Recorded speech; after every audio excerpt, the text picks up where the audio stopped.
नमस्कार. मालिकेच्या आजच्या भागामध्ये आपल्याला पाहायला मिळणार आहे की इकडे कृष्ण आणि दुष्यंत यांचा गोंधळाचा कार्यक्रम आहे, त्यासाठी बोलवलेला आहे. हे जेव्हा सावित्री पूजाला सांगत असते तेव्हा मात्र पूजाला खरं तर खूप राग आलेला असतो, कारण हे सगळं माझं आहे, माझ्या हक्काचं आहे आणि ती ओरबाडते असं तिला वाटत असतं. परंतु तिच्या हक्काचं कृष्णाने काहीच ओरबाडलेलं नाहीये, तर कृष्णाला जे तिच्या हक्काचं आहे स्वतःच्या तेच मिळालेलं असतं. इकडे आता कृष्ण आणि दुष्यंत यांचा गोंधळाचा कार्यक्रम झालेला असतो आणि त्यांची लग्नानंतरची पहिली रात्र असते. कृष्णा छान तयार होऊन आलेली असते, भक्तीनं तिला पाठवलेलं असतं, हातामध्ये दुधाचा ग्लास दिलेला असतो आणि कृष्णा रूमच्या दिशेने येत असते. तेव्हा मात्र जेव्हा कृष्णा रूममध्ये येते तेव्हा दुष्यंत तिला म्हणू लागतो की एक गोष्ट लक्षात ठेवा, ती म्हणजे कृष्णा, आपल्या दोघांमध्ये जे नातं आहे, मान्य आहे नवरा बायको आपण आहोत, आपलं लग्न झालंय, पण फक्त कर्तव्य म्हणून. तेव्हा कृष्णाला खूप वाईट वाटतं आणि दुष्यंत बाहेर चाललेला असतो तेव्हा कृष्णा त्याला एकच शब्द विचारते, ते म्हणजे बाहेर गेल्यावर सगळ्यांना काय सांगणार. आणि आता मात्र दुष्यंत शांतच झालेला आहे. कृष्णा आणि दुष्यंत एकमेकांशी संवाद साधून हा नात्यातला दुरावा मिटवून नात्याची नवी सुरुवात कशी करणार ते आपण पाहणार आहोत. त्यासाठी हा व्हिडिओ शेवटपर्यंत पहा. इकडे आजच्या भागाच्या रिव्ह्यूला आपण सुरुवात करूया. भक्ती आणि कृष्णा तयार होत असते, शर्ट घालत असते, कारण तिला आता शेतावर कामासाठी जायचं असतं. तेव्हा भक्ती तिला म्हणू लागते की अगं कृष्ण, हे सगळं काय चाललंय तुझं, तू असं काय करतेस. तेव्हा मात्र इकडे भक्ती कृष्णाला असं म्हणते तेव्हा कृष्ण म्हणते की काय चाललंय, म्हणजे मी चालली आहे ना, मला शेतावर जायचंय, तुला माहिती आहे ना. हे सगळं बोलणं त्या दोघींचंही चाललेलं असतं. त्याच वेळी इकडे कृष्णा म्हणते की अगं जावं तर लागणारच आहे ना, तू असं काय करते, शेतातली कामं तर करावीच लागणार आहेत. भक्ती म्हणत असते अगं कृष्णे, तुला कळतंय का, लोक काय म्हणतील, कारण एक गोष्ट तुझ्या लक्षात आलेली नाहीये. काही झालं तरी तू आता बाळजाबाईंची सून आहे, एवढ्या मोठ्या घरची सून आणि माहेरच्या शेतात राबणार, हे पटतंय का, हे काय चाललंय, लक्षात येते का तुझ्या.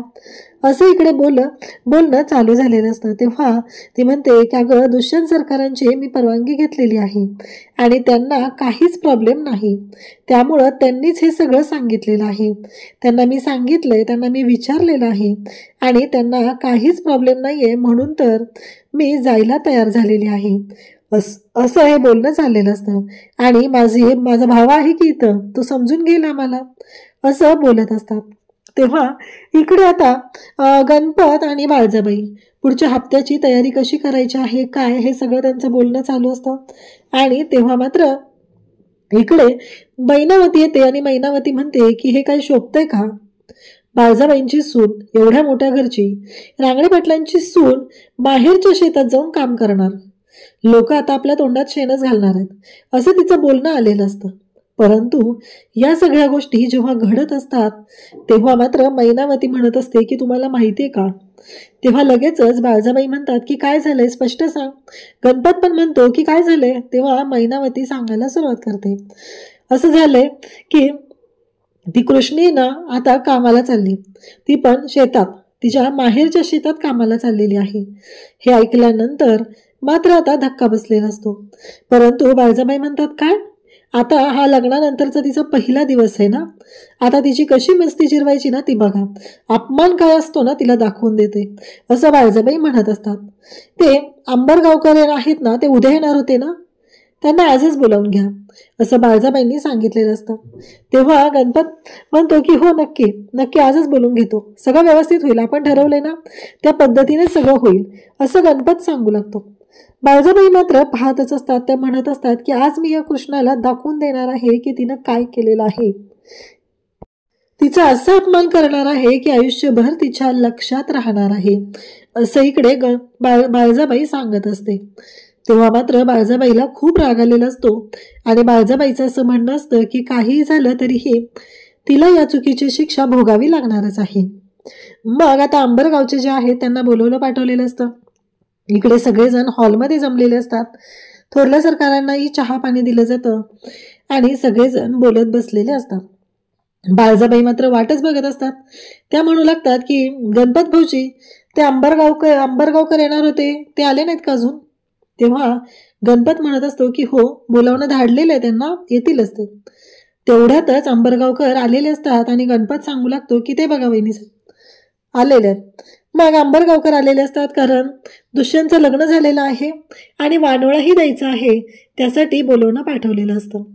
मग वानोळा सगळा आणलेला असतो आणि मग आता आल्या आल्या अंबरगावकर कौतुक करू लागतात. खरंच हे सगळं जे काही आहे ना, या 5 गावामध्ये जे काही धान्य पिकतंय ना, ते फक्त बाळजाबाईंच्या कृपेने. थोरले मालक तिथं बसलेले असतात. ते म्हणत असतात की नाही, हे सगळं वरचा करतो, हे सगळं होतं ते वरच्यामुळं होतं, यात यांचा काही संबंध नाहीये. तेव्हा ते म्हणू लागतात की कसं माहितीये का, या 5 गावामध्ये जे काय होतंय, जे सगळं होतंय ना, ते फक्त आणि फक्त बाळजाबाईंच्याच कृपेने होतंय, कारण त्यांचा हात आहे ना.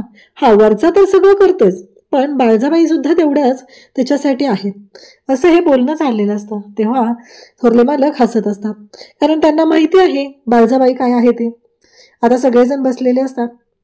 अहो तुमच्या सुनबाई कुठे आहेत, बोलवा सुनबाईंना, असं म्हणत सुनबाईंना बोलवणं पाठवलं जातं. मग मैनावती आहे ती सुनबाईंना घेऊन येते. तेव्हा मात्र इकडे आता भक्तीला घेऊन, भक्ती तिथं असते, भक्ती आणि त्याचबरोबर कृष्णा दोघेही येऊ लागलेले असतात. खरं तर हा जो सोहळा असतो तो खूप छान असतो, म्हणजे याच्यामध्ये खरी मजा येणार असते. कारण भक्ती जेव्हा कृष्णाला घेऊन येते तेव्हा कृष्णा शेतावर निघालेली असते, साडी साधीशी नेसलेली असते, त्याचबरोबर अंगात तो शर्ट घातलेला असतो, कारण तिला शेतात काम करायचं असतं म्हणून. आणि मग जेव्हा अंबरगावकर तिला पाहतात तेव्हा म्हणतात, बाळजाबाई ही तुमची सून. अहो तुमची सून म्हणजे सोन्याने मडलेली असली पाहिजे ना, ही तर शेतात काम करायला चालल्यासारखी वाटते. तेव्हा दुष्यंत तिथं असतो, कृष्णा तिथं असते, सगळेजण असतात. आता बाळजाबाईंना कृष्णाचा अपमानच करायचा असतो म्हणून तर त्यांनी हे सगळं कांड केलेलं असतं. पण घडतं असं की बाळजाबाई म्हणू लागतात, हे बघा. तेव्हा कृष्णा म्हणते की तुमचं म्हणणं मला पटतंय, हे सगळं मला मान्य पण आहे, पण मला एक साधी गोष्ट सांगा, मी शेतात काम करायला चालले. आता आपल्या शेतातलं जे सोनं आहे त्याचं राखण करायचे असेल तर कसं गेलं पाहिजे. आता शेतकरी आहोत ना आपण, शेतात सोनं पिकवतो.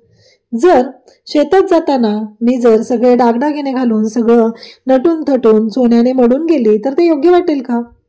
त्यापेक्षा आपल्या शेतातलं जे सोनं आहे ते जर आपल्याला पिकवायचं असेल, त्याचं राखण करायची असेल त्याची, तर आपल्याला त्यासाठी त्याच्यासारखंच असलं पाहिजे ना. आपल्याला तिथे राखण करायला जायचे आहे असं ती सांगत असते. तेव्हा मात्र दुष्यंत तिथं असतो आणि दुष्यंत म्हणतो की बरोबर आहे. त्याच वेळी थोरल्या सरकारांना मात्र कृष्णाचं जाम कौतुक वाटलेलं असतं. ते कृष्णाकडे पाहतच राहतात. त्याचबरोबर आलेले पाहुणे असतात, ते जेव्हा पाहतात तेव्हा त्यांना तर धक्काच बसलेला असतो, कारण कृष्णाने अगदी मोजक्या शब्दांमध्ये आपल्यासाठी, शेतकऱ्यांसाठी शेतातलं सोनं किती लाख मोलाचं असतं ही गोष्ट बोलून दाखवलेली असते. त्यामुळं सगळ्यांनाच तिचं कौतुक वाटायला लागलेलं असतं. सगळेजण तिचं कौतुक करत असतात, परंतु बाळजाबाईचं तोंड मात्र पडलेलं असतं. बाळजाबाईला खरं तर कृष्णाचा अपमान करायचा असतो, पण इथे तर कृष्णाचा उदो उदो होत असतो. या गोष्टी मात्र बाळजाबाईंना सहनच होत नाहीत. तेव्हा आलेले पाहुणे म्हणू लागतात की खरंच तुमची सून ना लाखात एक आहे, मानलं पाहिजे बाळजाबाई, खरंच नशीबवान आहात. खरंच आज दाखवून दिलं त्यांनी की बाळजाबाईंची सून असली म्हणून काय झालं, शेतकऱ्यांसाठी ह्या गोष्टी सुद्धा तेवढ्याच महत्वाच्या आहेत असं त्यांनी दाखवून दिलेलं आहे. आणि आम्हाला खरंच तुमच्या सुनबाईचं कौतुक वाटतंय. कसं माहितीये का, असंही पुढं तुमचा हा सगळा कारभार आहे तो त्यांनाच तर सांभाळायचा आहे. आम्हाला काय वाटतं, आम्ही जो हा आणलेला वानोळा आहे ना तो तुमच्या सुनेला आणि दुष्यंतरावांना द्यावा असं आमचं म्हणणं आहे. इतक्या वर्ष आम्ही तो वानोळा तुम्हाला देत आलेलो होतो, पण आता आम्हाला वाटत आहे की तो त्यांना द्यावा. हे ऐकल्यानंतर आता बाळजाबाईंना मात्र खूप राग आलेला असतो. बाळजाबाई रागानेच असतात, पण तरीही चेहऱ्यावरती खोटं हसू दाखवत त्या म्हणत असतात की हो बरोबर आहे, द्या तुम्ही त्यांना, काहीच हरकत नाही आमची. खरं तर आनंद झालेला असतो तो म्हणजे थोरल्या सरकारांना. आज इतक्या वर्षानंतर बाळजाबाईंना टक्कर देणारं कोणीतरी या घरात आलेलं आहे, या गोष्टीचा तो आनंद असतो. आणि तो आनंद त्यांच्या चेहऱ्यावरती स्पष्ट दिसत असतो.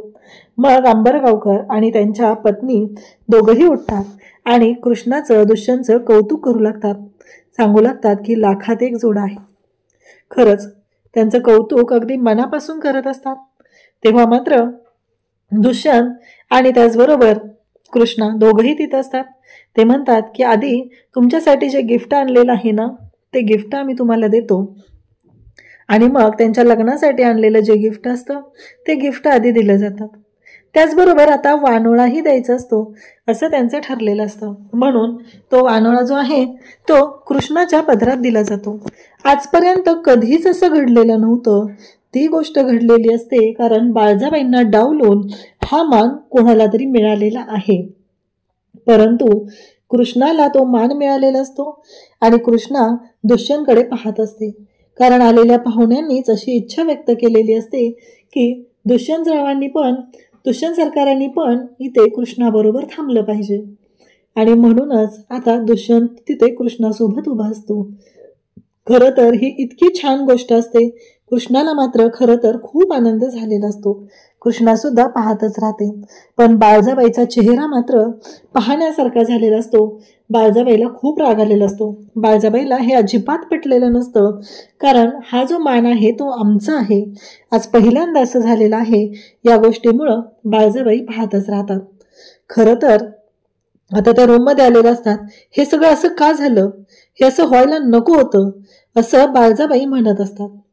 परंतु जे घडलेलं आहे ते ॲक्सेप्ट करण्याशिवाय त्यांच्याकडे कोणताही पर्याय नसतो.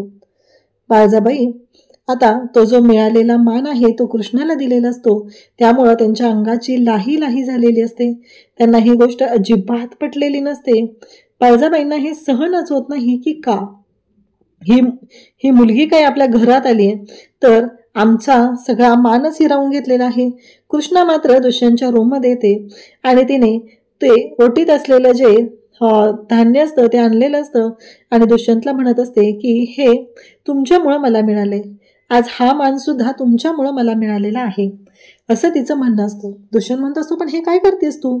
तेव्हा ती म्हणते जिथं राधा तिथं कृष्ण, जिथं राम तिथं सीता, जिथं तुम्ही तिथं म्या असं म्हणते आणि जे मिळालेलं आहे ते दुष्यंतकडे देऊ लागते. दुष्यंत मात्र तिच्याकडे पाहतच राहतो. कारण की ती निस्वार्थीपणे तिला जो मान मिळालेला आहे ते तिने दुष्यंतमुळे मिळालेलं आहे हे मान्य केलेलं असतं आणि ते सगळं जे धान्य असतं ते दुष्यंतला दिलेलं असतं आणि निघूनही गेलेली असते. दुष्यंतला कळायच्या आत कृष्णा तिथून पळालेलीही असते. ही गोष्ट दुष्यंतच्या सुद्धा लक्षात आलेली असते. इकडं बाळजाबाईंच्या साम्राज्याला आता हादरा बसलाय. या गोष्टीचं बाळजाबाईंना खूपच वाईट वाटत असतं.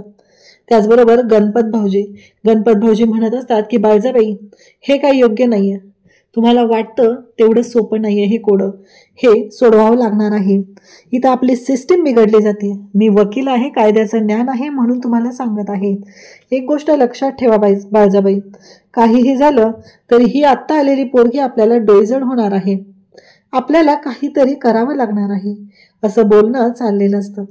इकडे आता सावित्रीला फोन आलेला असतो. फोनवरती सांगितलं जातं की गोंधळाचा कार्यक्रम आहे, त्याच्यासाठी अवतान द्यायला फोन केलेला आहे. ती म्हणते हो हो नक्की येईल. खरं तर इकडे नाक तोंड सगळं मुरडायचं चालू असतं पण फोनवर मात्र सांगत असते की नक्की येईल. तिथंच पूजी मेकअप करत बसलेली असते. ती म्हणते काय आहे नक्की, काय म्हणायचंय तुला, तुझी काय एवढी चिडचिड होतीये. ती म्हणते ज्या अवदसेला अजिबात आनंद सुद्धा मिळू नये असं मला वाटत होतं, त्या अवदसेला एवढं सगळं सुख मिळालेलं आहे आणि त्यांच्याकडून मात्र सारखं अवतान आणि अवतानच येत आहे. का तर म्हणे तुम्ही या, आज काय जागरण गोंधळ, उद्या काय आहे सत्यनारायण, हेच करत बसायचंय का असं म्हणत तिची इतकी चिडचिड चाललेली असते की तिला ह्या गोष्टी सहनच होत नसतात. तेव्हा मात्र ती म्हणत असते की नाही, काहीही झालं तरीही मला हे अजिबात चालणार नाही. मला ना माझ्या लेकीसाठी हे सगळं पाहिजे होतं पण माझ्या लेकीसाठी यातलं काहीच मिळलेलं नाही. मला स्वतःलाच काहीतरी करावं लागणार आहे असा राग तिच्या मनात भरलेला असतो आणि त्या रागाने ती बोलत असते. तेव्हा मात्र पूजाला आठवत असतं दुष्यंत भर लग्नातून बाहेर आलेला असतो. पण दुष्यंतने मात्र ठरवलेलं असतं की काहीही झालं तरीही कृष्णाला मी धोका देणार नाही.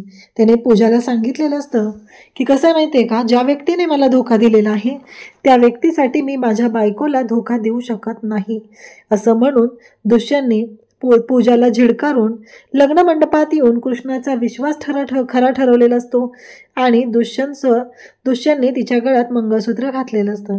त्या गोष्टीचा राग पूजाला आलेला असतो आणि तिच्या अंगाची लाही होऊ लागलेली असते, कारण आता कृष्णाचं आणि दुष्यंतचं जागरण गोंधळाचा कार्यक्रम झाला की ते दोघं जण एकत्र येणार, त्यांच्या नवरा बायकोच्या नात्याला सुरुवात होणार असते.